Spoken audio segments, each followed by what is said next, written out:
Okay, let's start.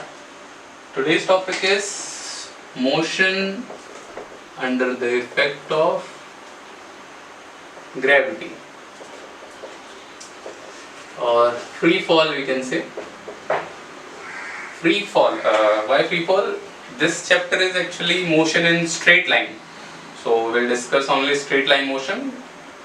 Motion under effect of gravity आपने देखा है किसी ऑब्जेक्ट को ऊपर फेंके वो नीचे आपके हाथों में आ गया, मतलब सीधा ऊपर फेंके सीधा नीचे आएगा। इसके अलावा अब नॉर्मल देखा ही होगा, कोई आप ऑब्जेक्ट फेंकिए जैसे बॉल या फुटबॉल फेंकिए तो सपोज एक फुटबॉल पड़ी उसको किक मारेंगे तो ऐसे जाके कुछ इस तरीके से दूसरी जगह पहुंच जाती है, लाइक दिस। मैच में अगर आपने देखा होगा क्रिकेटर का बैट्समैन का जो वैगन व्हील दिखाता है, वैगन व्हील का क्या मतलब होता है, 3D व्यू होता है, उसमें किधर किधर शॉट मारे हैं तो जो भी 6 या 4 होते हैं वो कुछ इस तरीके से बॉल गई होती है एंड सो ऑन।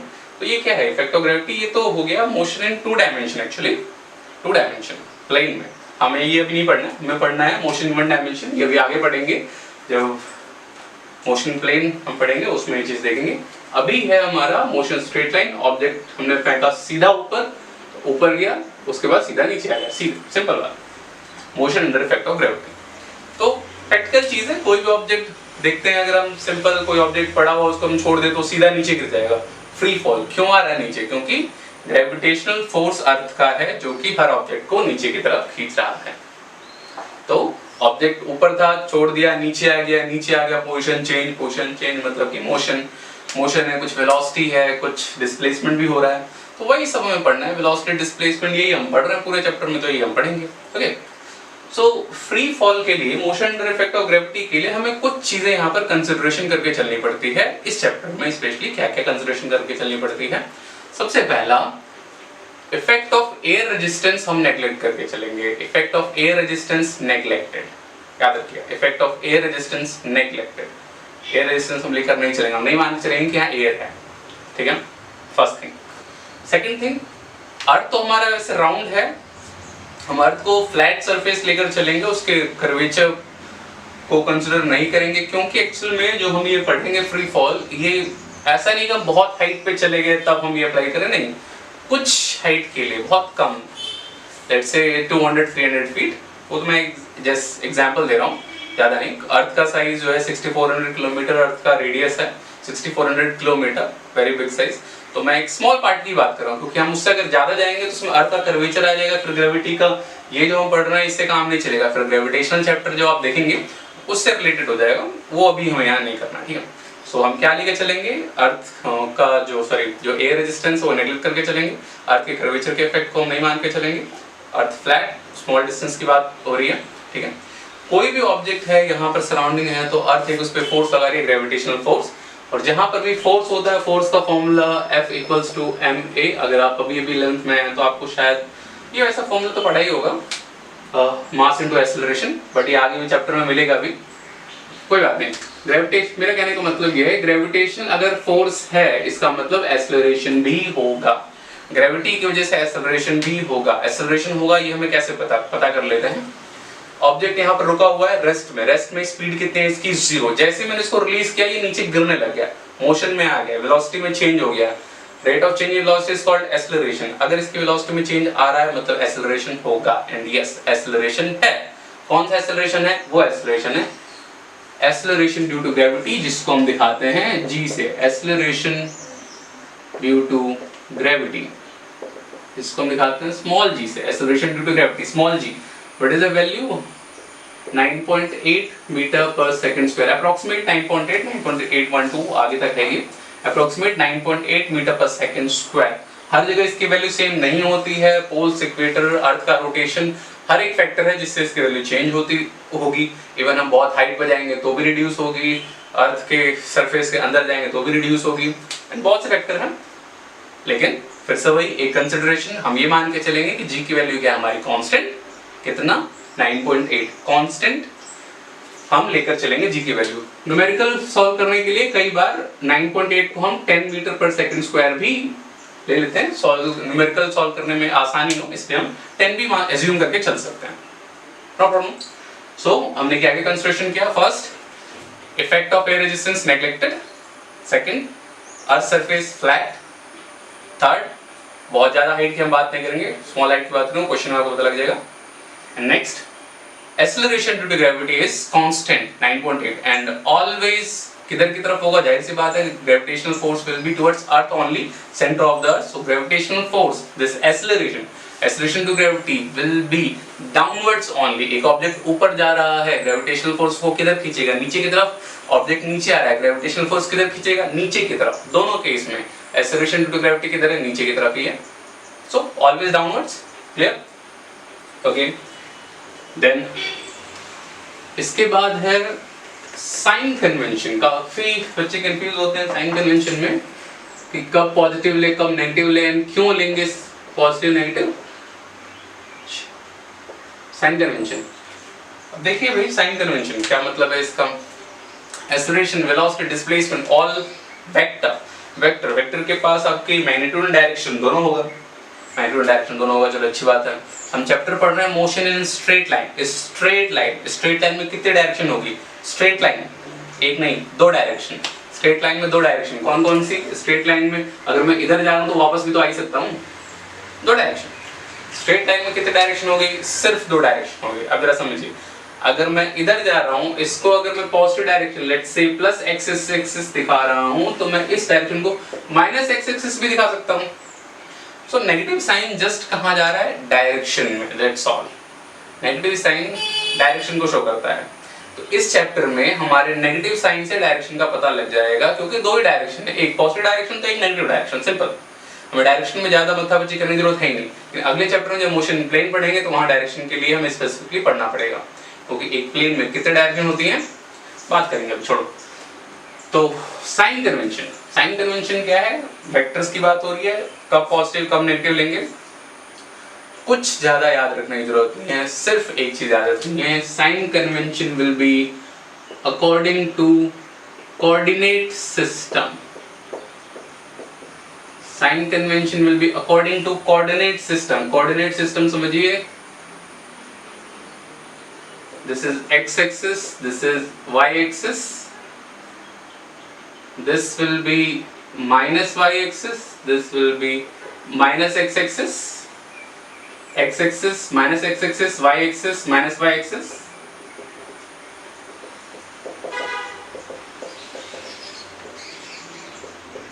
so इसको हम अपर डाउनवर्ड लेके चल लेते हैं, ओके। अपर डाउनवर्ड मतलब y axis। so coordinate system बिल्कुल सिंपल है। ऑरिजिन देख लीजिए, मान लीजिए ये origin, upward direction is positive y-axis, downward direction is negative y-axis, that's all। इतना ही है sign convention. all the vectors in upward direction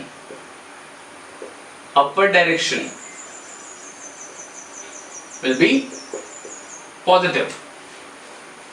all the vectors in upward direction, sign convention will be positive। Similarly, all the vectors in downward direction will be negative, simple, sign convention। so हमारे हिसाब से coordinate system ले, तो coordinate system easy to implement, हर जगह ही लग जाता है कोऑर्डिनेट सिस्टम। तो हम कोऑर्डिनेट सिस्टम के अकॉर्डिंग अपना साइन कन्वेंशन लेके चलेंगे। साइन कन्वेंशन बिल्कुल इजी है। कोऑर्डिनेट सिस्टम वाई एक्सिस लेके चलते हैं, ऊपर पॉजिटिव एक्सिस, नीचे नेगेटिव एक्सिस। कोई भी वेक्टर जो कि अपर डायरेक्शन में पॉइंट कर रहा है तो कैसा होगा, पॉजिटिव। कोई भी वेक्टर जो कि डाउनवर्ड डायरेक्शन पॉइंट कर रहा है तो क्या होगा, नेगेटिव। सिंपल साइन कन्वेंशन, बस आगे और कुछ याद नहीं रखना, सिंपल। वाई एक्सिस आपको याद है, ऊपर प्लस नीचे माइनस, तो इससे साफ क्लियर हो जाएगा, कोई दिक्कत वाली बात नहीं, ठीक है। तो सिंपल है। तो सीधा सा एक केस लेकर चलते हैं, free fall. Example, one object is thrown upward with initial speed u। Object is thrown upward with initial speed u। ऊपर जा रहा ऑब्जेक्ट, तो जाते जाते एक जगह ऐसा आएगा जहां से वो जहां तक जाएगा उस पर नीचे आ जाएगा।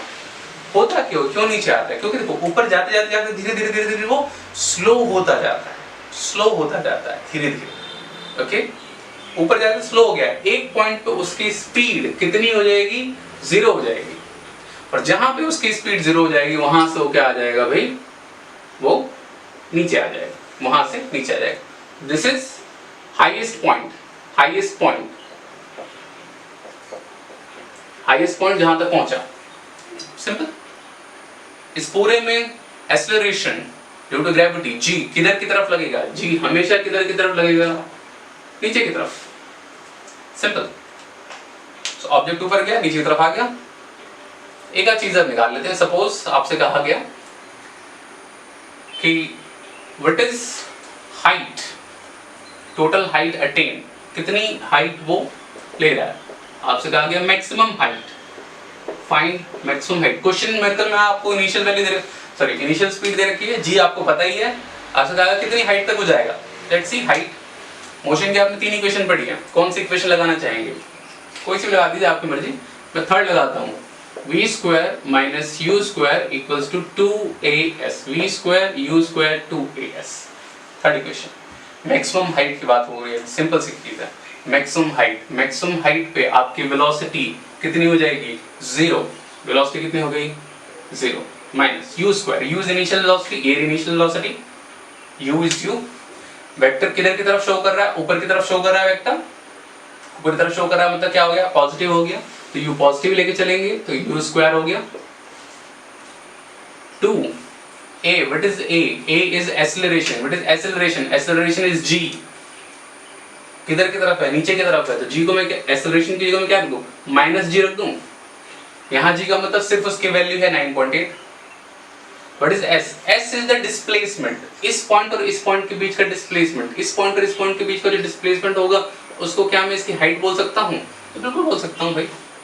This is height, and this is what we wanted.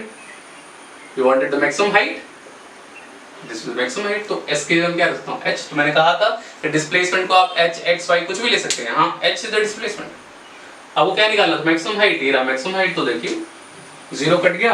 अगर आप देखें तो माइनस से माइनस कट जाएगा, 2 नीचे आ जाएगा। तो हाइट का फॉर्मूला आपका क्या हो गया? u square by 2g। Simple.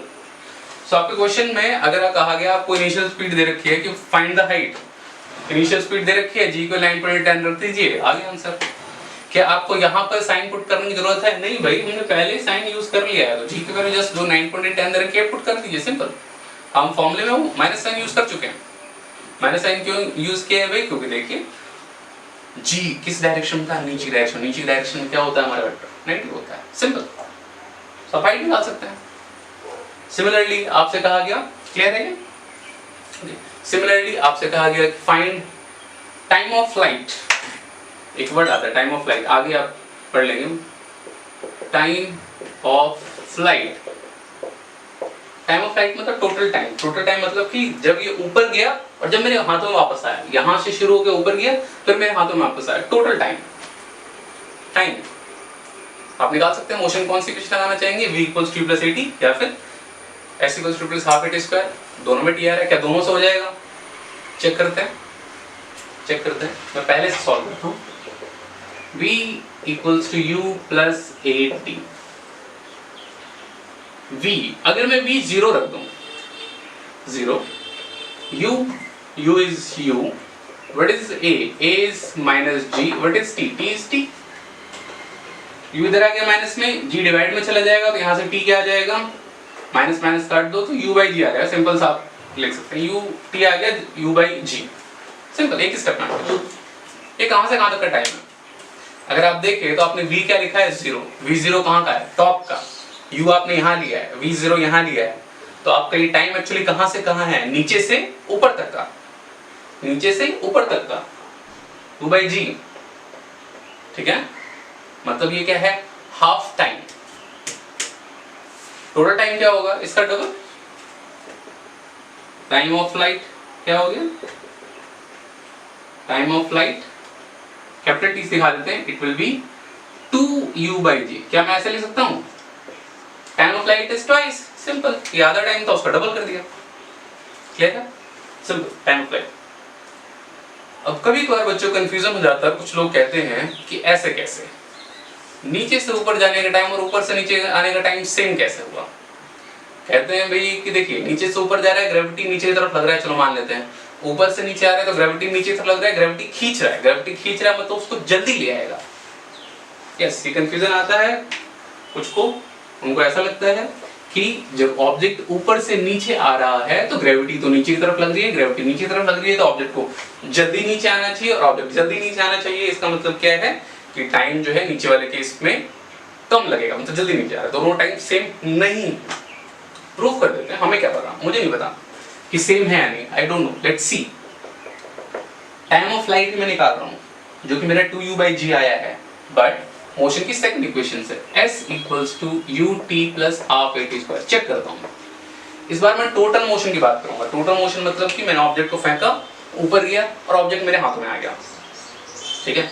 Tell me what is s? यहां से ऑब्जेक्ट यहां तक गया, फिर यहां तक आ गया। s क्या होता है? डिस्प्लेसमेंट, जहां से शुरू हुआ वहीं खत्म हो गया, तो डिस्प्लेसमेंट कितना हो गया? 0। सिंपल। u इनिशियल वेलोसिटी आपकी क्या है? u ही है। t टाइम, इस बार नीचे से ऊपर, ऊपर से नीचे, पूरा टाइम है, पूरे टाइम को मैं कैपिटल T से दिखा देता हूं, प्लस हाफ a एक्सेलरेशन। अब देखिए इसमें भी कुछ बच्चे कंफ्यूज होते हैं, कुछ लोग कहते हैं कि जब ऑब्जेक्ट नीचे से ऊपर जा रहा होता है, मोशन अपर डायरेक्शन में होता है, तो हम g नेगेटिव लेके चलते हैं क्योंकि एक्सेलरेशन नीचे लग रहा है, सही बात है। फिर कुछ लोग कहते हैं कि जब ऑब्जेक्ट ऊपर से नीचे आ रहा होता है तो डाउनवर्ड मोशन में हम g पॉजिटिव लेके चलते हैं, g पॉजिटिव लेके चलते हैं। क्यों भाई? देखिए एक्चुअल में ऑब्जेक्ट नीचे से ऊपर जाए, ऊपर से नीचे आए, g is always downwards, g is always negative, so acceleration will be minus g। तो आपने पहले गलत पढ़ा है क्या? पहले आप तो ऊपर से नीचे में g को पॉजिटिव लेके चलते थे और बात तो सही है, g आप पॉजिटिव लेके चलते थे, वो एक्चुअल में गलत नहीं है। रीजन क्या है? जब आप ऊपर से नीचे की बात करेंगे, ध्यान से सुनिएगा, जब आप ऊपर से नीचे की बात करेंगे, ऑब्जेक्ट नीचे आ रहा है तो वेलोसिटी भी नीचे की तरफ हो जाएगी, डिस्प्लेसमेंट भी नीचे की तरफ हो जाएगा, g नीचे, वेलोसिटी नीचे, डिस्प्लेसमेंट नीचे, सभी नीचे की तरफ। तो एक्चुअल में उस केस में सारे वेक्टर्स ही नेगेटिव होंगे।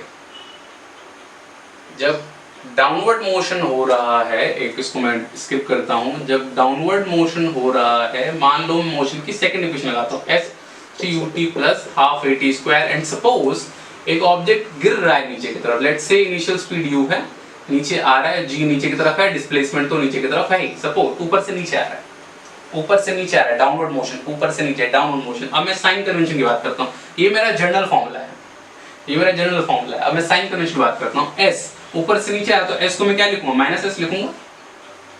u ऊपर से नीचे, वेक्टर क्या है? नीचे की तरफ, नीचे की तरफ मैंने साइन कन्वेंशन क्या बोला? नेगेटिव होगा, तो u भी क्या आ जाएगा? माइनस u आ जाएगा। Half acceleration, acceleration is g, किधर की तरफ? नीचे की तरफ, माइनस होगा t स्क्वायर। अगर आप यहां देखो, ध्यान से देखो, ये माइनस साइन कॉमन आ गया, माइनस से माइनस कट गया दोनों साइड का, तो इधर से s आ गया equals to ut plus half gt square. देखिए सब पॉजिटिव है, सब पॉजिटिव है। अगर मैं इस इक्वेशन में, मतलब इस इक्वेशन में direct g10 positive, minus sign हम ऑलरेडी ले चुके हैं, डायरेक्ट पॉजिटिव पुट कर दूं तब भी हमारा इक्वेशन सही रहेगा। इसका मतलब क्या है? इसका मतलब ये है कि अगर आप ऊपर से नीचे g को पॉजिटिव लेके चलोगे तो न्यूमेरिकली इट्स नॉट रॉन्ग, लेकिन technically g is always negative according to sign convention. क्यों? क्योंकि g हमेशा नीचे की तरफ है। यहाँ हमने साइन कन्वेंशन पुट कर दिया है, सभी वेक्टर ही नीचे थे, सभी वेक्टर डाउनवर्ड डायरेक्शन में थे, that's why all are negative, negative negative sign जो है वो कैंसिल होके हमें इक्वेशन में दिख नहीं रहा, तो हम अगर नेगेटिव नहीं लेंगे तो भी काम चल जाएगा। That's why in 9th we have studied that in upward direction g is negative, in downward direction g is positive. But this is confusing. Forget about that.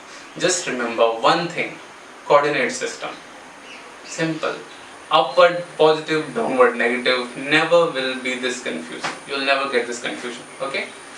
Simple. Upward positive, downward negative. Okay, I'm coming to the point. From starting, it's going upward. And coming to my hand, net displacement 0, initial velocity u, time is t, g, first case ऊपर गया, second case नीचे आया। अगर मैं पुरानी बात करूं तो पहले तो भाई नेगेटिव था g, बाद में पॉजिटिव था g, तो मैं g का साइन क्या लूं? Positive negative. फिर बच्चे कहेंगे कोई नहीं सर, प्लस माइनस माइनस ले लो, प्लस माइनस माइनस, बट ऐसा नहीं है actually g in the both cases this is downwards only, downwards that's why it's negative, plus minus minus नहीं है, always negative that's why it's negative. t square ध्यान से देखें, clear है ये इक्वेशन? ये इधर आ गया तो आ गया माइनस यू कैपिटल टी, इधर आ गया minus g T square by two, minus से माइनस गया, टी से एक स्क्वायर गया, टी यहाँ पे 2 मल्टीप्लाई में जी डिवाइड में, इसको सॉल्व करके देख सकते हैं, टी आ जाएगा 2u by g, 2u by g, 2u by g. यहाँ देखिए हाफ टाइम में निकाल के डबल किया था तब भी यही आया, एक बार मैंने डबल किया तब भी यही आया। इसका मतलब क्या हुआ? इसका मतलब हुआ नीचे से ऊपर, ऊपर से नीचे आने का टाइम क्या होता है भाई? सेम ही होता है, हमने प्रूव कर दिया। तो हमें ऐसा लगता है ग्रेविटी नीचे खींच रही है तो टाइम कम लगना चाहिए, ऐसा है नहीं। हम क्योंकि एयर रेजिस्टेंस को नेग्लेक्ट करके चल रहे हैं, याद रखिएगा एयर रेजिस्टेंस को नेग्लेक्ट कर दिया। अगर मैं एक कागज का टुकड़ा और एक मार्कर को एक साथ छोड़ूंगा तो टेक्निकली हमारे एनवायरनमेंट में जाहिर सी बात मार्कर पहले आएगा, कागज टुकड़ा पहले नहीं आएगा। But according to this question इसमें बोला है एक ऑब्जेक्ट, स्पेसिफाई नहीं क्या है ऑब्जेक्ट, क्या है ऑब्जेक्ट? कुछ भी हो सकता है, कागज टुकड़ा हो सकता है, मार्कर हो सकता है, पत्थर हो सकता है, आप हो सकते हैं, object can be anything. But for everything the time is u by g, u is the initial speed। वो ऑब्जेक्ट कैसा है, क्यों है, उस पर डिपेंड कर ही नहीं रहा, g उस पर डिपेंड करते ही नहीं है। मतलब कोई सा भी ऑब्जेक्ट को टाइम सेम लगेगा। ऐसा क्यों है? क्योंकि हम एयर रेजिस्टेंस नेग्लेक्ट करके चल रहे हैं। अगर आप वैक्यूम में एक पत्ते को, एक पेपर को, एक पत्थर को, एक मार्कर को सेम हाइट से गिराएंगे वैक्यूम में तो सबके सब ग्राउंड पे सेम टाइम में ही आएंगे। वैक्यूम में सबके सब ग्राउंड पे सेम टाइम में ही आएंगे। तो याद रखिएगा कि in free fall air resistance neglected है तो सभी ऑब्जेक्ट एक साथ ही गिरेंगे। उसके कौन ऑब्जेक्ट हल्का है भारी है उससे कोई मतलब नहीं है, क्योंकि हम एयर रेजिस्टेंस नेग्लेक्ट करके चल रहे हैं। सिंपल सी बात है, पेपर पे एयर का रेजिस्टेंस आ जाता है, इसकी वजह से बहुत स्लोली नीचे गिरता है और भारी चीज जल्दी नीचे गिर जाती है, क्योंकि यहाँ एयर रेजिस्टेंस है। इसलिए हमने स्टार्टिंग में कंसिडर किया था एयर रेजिस्टेंस क्या करके चलेंगे, नेग्लेक्ट करके चलेंगे, तभी हमारा फॉर्मूला वैलिड है। फ्री फॉल क्लियर है, सिंपल, कुछ नहीं करना है। ये सब आप मोशन की सारी इक्वेशंस लगा सकते हैं, कैसा भी न्यूमेरिकल हो उसको हम सॉल्व कर सकते हैं। Time, height and everything we can find from equations of motion, simple, क्योंकि जी हमारा क्या है कांस्टेंट और मोशन की इक्वेशन क्या है फॉर यूनिफॉर्मली एक्सेलरेटेड मोशन। सब कुछ लिंक्ड है। अगर आप समझ के चलेंगे कि मैं यही फॉर्मूला क्यों लगा रहा हूँ, दूसरा फॉर्मूला क्यों लगा रहा है, तो क्यों लगा है? क्योंकि जी हम क्या लेके चल रहे हैं कांस्टेंट, और हमारे मोशन की इक्वेशन क्या है फॉर यूनिफॉर्मली एक्सेलरेटेड मोशन। तो जाहिर सी बात हम लगा सकते हैं। That's why this topic comes under this chapter.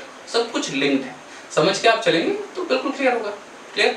Similarly अब अगर हम इसी केस में कहा गया कि plot graph between velocity and time, velocity time का ग्राफ प्लॉट कीजिए। कहां से कहां तक? टोटल मोशन का। टोटल मोशन मतलब नीचे से ऊपर, ऊपर से नीचे, टोटल मोशन। कैसे पुट करें भाई?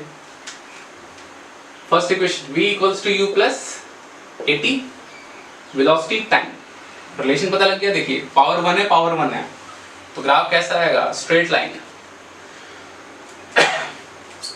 y equals to mx plus c, अगर आपने पढ़ा हो ये स्ट्रेट लाइन की इक्वेशन है, नहीं पढ़ा तो आगे कहीं पढ़ लेंगे। स्ट्रेट लाइन की इक्वेशन है y axis, x axis, m is slope, c is intercept. ठीक है? अगर इस इक्वेशन को मैं मॉडिफाई करूं, देखो v equals to u plus at, ऐसे लिख सकता हूं, ये सेम इक्वेशन है। v y एक्सिस, देखिए x एक्सिस t, तो स्लोप क्या हो गया? स्लोप हो गया एक्सेलरेशन, स्लोप हो गया एक्सेलरेशन। हम क्या बात करें? ग्रेविटी की बात कर रहे हैं। ग्रेविटी, एक्सेलरेशन क्या है? एक्सेलरेशन है माइनस g, तो क्या मैं इस एक्सेलरेशन को minus g t plus u लिख सकता हूं? v equals to u plus at, same equation है, कोई कंफ्यूजन की बात नहीं है। ये होती है इक्वेशन फॉर स्ट्रेट लाइन। अगर आपको पता हो this equation for straight line, y axis, x axis, this is intercept, m is slope. ठीक है? Equation for straight line. यहां देखिए y एक्सिस में हमने वेलोसिटी बना रखा है, x एक्सिस हमारा टाइम हो गया, पूरी कंपैरेबल है। तो यहाँ पर हमारा स्लोप किसके इक्वल आ गया? माइनस जी के इक्वल आ गया। इंटरसेप्ट क्या आ गया? u, माइनस जी के इक्वल आ गया। स्लोप नेगेटिव है। स्लोप नेगेटिव का मतलब क्या है कि ग्राफ कहां से कहां आएगा? ऊपर से नीचे। देखिए एक बार में ग्राफ ड्रॉ हो जाएगा। इंटरसेप्ट, c इज इंटरसेप्ट क्या है? u, प्लस u मतलब ऊपर, u से स्टार्ट हुआ, ग्राफ बनेगा लीनियर स्ट्रेट लाइन।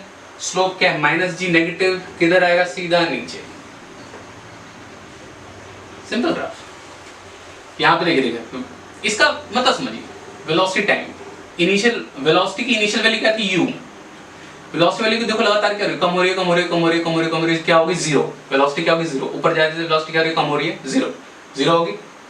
फिर जब नीचे की तरफ आएगी वेलोसिटी बढ़ेगी बढ़ेगी बढ़ेगी, नेगेटिव में बढ़ रही है, नेगेटिव में बढ़ रही है। एक टाइम पे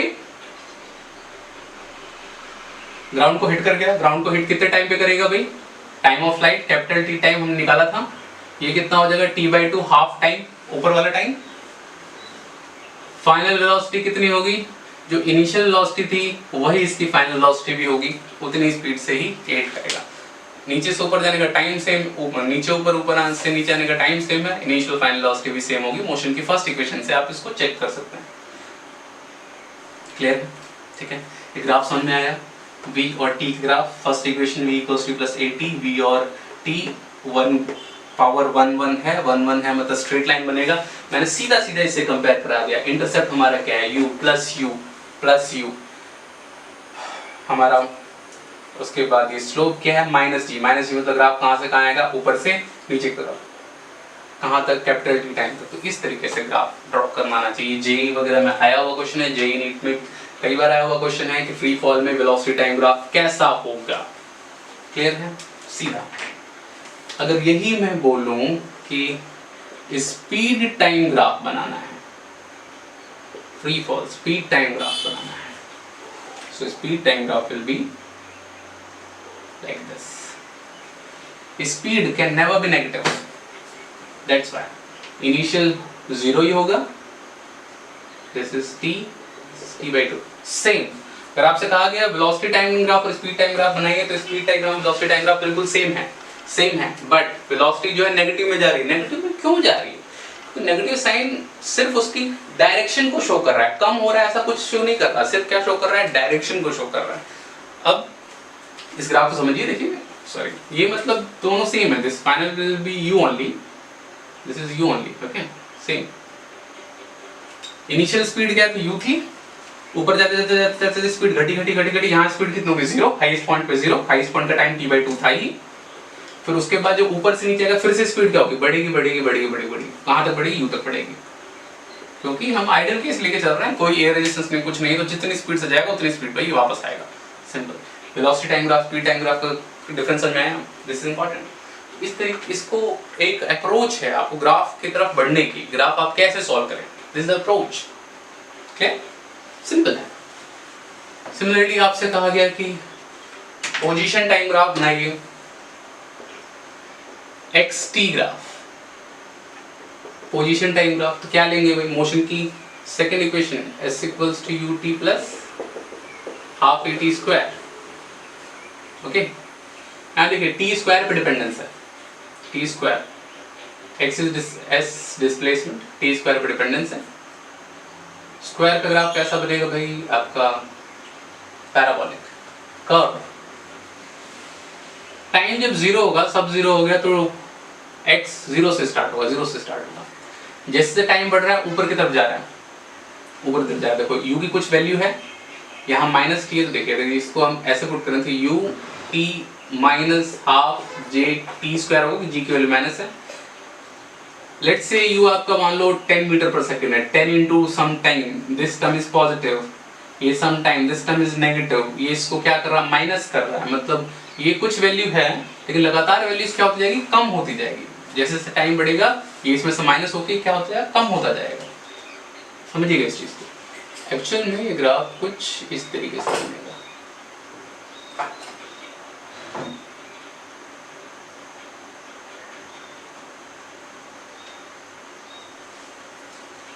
ओके, फाइनल अगर हम एक्सेलरेशन टाइम ग्राफ बनाए पूरे मोशन का, एक्सेलरेशन टाइम ग्राफ, ऑब्जेक्ट ऊपर जा रहा है, एक्सेलरेशन किधर है, नीचे तरफ -g, ऑब्जेक्ट नीचे आ रहा है, एक्सेलरेशन किधर तरफ, नीचे तरफ -g। एक्सेलरेशन क्या है, कांस्टेंट, कितना, -g। कांस्टेंट ग्राफ कैसे होता है, ऐसा, ऊपर पॉजिटिव नीचे नेगेटिव है, कांस्टेंट कितना, इतना, -g, this is the acceleration, constant but negative में, acceleration graph, simple. So these are all the graphs in free fall motion under effect of gravity. समझ में आया मोशन फ्री फॉल कैसे solve करना है, उसमें ग्राफ का अप्रोच क्या है, न्यूमेरिकल का अप्रोच क्या है, all clear. Okay, in free fall, one more thing. This is Galileo's law of odd numbers. What it says, in during free fall, if an object is freely falling from, say, rest, then distance covered in each successive intervals of time is in the ratio of odd numbers. This is Galileo's law of odd number. It's simple. An object is freely falling from rest. Distance traveled in each consecutive seconds is the ratio of odd numbers starting from 1, 3, 5. Meaning object हमने release किया, rest से नीचे आया, so distance travel in first second, distance travel in second second, distance travel in third second, fourth second, fifth second, इन सब का ratio, इन distance का रेशियो किसमें 1, 3, 5, 7. This Galileo's law of odd number. इसको प्रूव करते हैं. क्या कहना क्या चाहता है? एक बात समझिएगा. मोशन की second equation s equals to ut plus half at square, ये क्या बताएगा? डिस्प्लेसमेंट या डिस्टेंस ट्रेवल्ड. बट सपोज हमें 10 सेकंड का डिस्टेंस निकालना है, तो टाइम 10 रख देंगे तो डिस्प्लेसमेंट आ जाएगा. बट डिस्प्लेसमेंट आएगा, ये आएगा 0 से 10 सेकंड तक का. बट ये जो लॉ है ये 10 सेकंड नहीं, ये कह रहा है 10th सेकंड का. 10th सेकंड आपसे कहा गया डिस्टेंस ट्रेवल्ड इन 10th सेकंड. 10 सेकंड का क्या मतलब हुआ? 9 और 10 के बीच का जो डिस्टेंस ट्रेवल हुआ उसका. तो क्या करें? बिल्कुल सिंपल है. इस फॉर्मूले से मैं 10 सेकंड तक का डिस्टेंस निकाल लूं, फिर इसी फॉर्मूले से मैं 9 तक का डिस्टेंस निकाल लूं और दोनों को माइनस कर दूं, तो 10 सेकंड का डिस्टेंस आ जाएगा. सिंपल. यही ये लॉ कह रहा है कि फर्स्ट सेकंड का डिस्टेंस, सेकंड सेकंड का डिस्टेंस, थर्ड का डिस्टेंस, फोर्थ का डिस्टेंस, फिफ्थ का डिस्टेंस का रेशियो ये होगा. ठीक. अब हमें ये प्रूफ करना है. इस इक्वेशन से होगा नहीं. तो इसको प्रूफ करने के लिए सबसे पहले हम एक चीज फाइंड करते हैं. इक्वेशन फॉर डिस्टेंस और displacement travelled in nth second. Equation for distance travelled in nth second. nth second, जो n सेकंड में डिस्टेंस ट्रेवल हुआ, अगर पूरा n सेकंड का बोले थे, n सेकंड तक, तो कहा जाएगा आपका s equals to half at square, time की वैल्यू n रख दो, तो उससे पूरे n सेकंड तक का डिस्टेंस आ जाएगा. बट अगर आपसे कहा गया nth सेकंड, तो क्या करेंगे? Simple. Can I right this? Distance travelled in nth second is distance travelled till n second minus distance travelled n minus 1 second. Clear है? n सेकंड तक का डिस्टेंस n minus 1 सेकंड तक का distance अगर मैं माइनस कर दूं तो आ जाएगा distance travelled in nth second. Simple. आप दो तरीके से कर सकते हैं, सेकंड इक्वेशन पुट करके या कैलकुलस मेथड का भी यूज कर सकते हैं. मैं ये मेथड का यूज कर रहा हूं, आप चाहो तो कैलकुलस मेथड का यूज कर लीजिए, कोई टेंशन नहीं है. ठीक है. Distance travelled in n second. So s equals to u t plus half a t square, ये आ गया n minus 1. u t plus half a t square n minus 1. Solve कर लेते हैं इसको. u n plus half a n square minus u n minus u plus 1 by 2a, this is 1 square, sorry, n square plus 1 minus 2n, a square plus b square minus 2ab. इसको solve करते हैं, इसको पूरा un plus 1 by 2 a n square minus un minus minus plus u minus a n square minus 1 by 2 a plus 2 से 2 काट दो a n. ये minus sign खोल के चेक कर सकते हैं आप. कुछ नहीं है, सिंपल इक्वेशन. देखिए un से un कट जाएगा, 1 by 2 n स्क्वायर से 1 by 2 n स्क्वायर कट गया. क्या बच रहा है? u और ये पार्ट. देखिए distance travelled in nth second equals to u, क्या क्या बचा उसके बाद? ये दोनों माइनस 1/2a प्लस an। इसको हम 1/2a इंटू 2n भी लिख सकते हैं, इसको ऐसे ही रखते हैं, प्लस हो जाएगा 1/2a इंटू 2n, क्योंकि 1/2 यहाँ से कॉमन आ जाएगा, वो आसानी रहेगी। 1/2a into 2n, 1/2a common आ गया तो last formula distance travelled in nth second equals to u plus a/2 लिख सकते हैं, 1/2 और a/2, 2n ये पूरा कॉमन ले लिया है, -1, distance travelled in n second, distance travelled in n second u plus a/2 2n -1, distance travelled in n second. Simple है। nth सेकंड का डिस्टेंस मान लो आपसे कहा गया 4th सेकंड का डिस्टेंस निकालिए, 4th सेकंड का, तो टाइम की वैल्यू क्या ले लेंगे, 4 ले लेंगे, a और u आपको दिया ही होगा, 4 सेकंड का डिस्टेंस। सिंपल। तो ये कोई नया फॉर्मूला नहीं है, ये हमारा जो बेसिक फॉर्मूला है उसी से बना है। तो आपको बेसिक हमेशा याद रखना है, बेसिक फॉर्मूला वही है, बट कभी कभार फास्ट कैलकुलेशन उसके लिए हमें ये फॉर्मूला याद रखना पड़ सकता है, जैसे हमें यहाँ पर गैलीलियोस लॉ ऑड नंबर में यूज करना है। ठीक है, so this is distance travelled in nth second. अब देखिए, अब इसको सॉल्व करते हैं। गैलीलियो लॉ क्या कहता है कि हर सेकंड में travel distance is in this ratio. Let's say this is our distance travelled in nth second, so d1 distance travelled in first second कितना होगा, u। गैलीलियो लॉ क्या कहता है, free falling starting from rest, rest u की value क्या होगी 0, acceleration क्या हो गया आपका -g/2, 2n, n की वैल्यू क्या है 1 -1। क्लियर है, तो 2 - 1 इज 1, तो d1 क्या आ गया -g/2 into 1, 2 - 1 is 1। Similarly d2 क्या हो जाएगा, 0 हो जाएगा, -g/2 इंटू 0 हो गया, n की वैल्यू क्या आ गई 2 आ गई, 2 इंटू 2 4, 4 - 1 3। सिमिलरली डिस्टेंस ट्रेवल्ड इन थर्ड सेकंड, u तो 0 ही है, ये 0 ही है, -g/2 इंटू n की value third second, third 3 into 2 6, 6 - 1 5। अगर इनका आप रेशियो ले देखिए, g/2 कट गया, तो d1 d2 d3 1 3 5। सिमिलरली अगर टाइम आप 4 लेंगे तो 4 इंटू 2 8, 8 - 1 7, ये रेशियो आ जाएगा। मीनिंग गैलीलियो क्या कहता है कि distance travelled in each second का जो रेशियो होगा and so on will be the ratio of the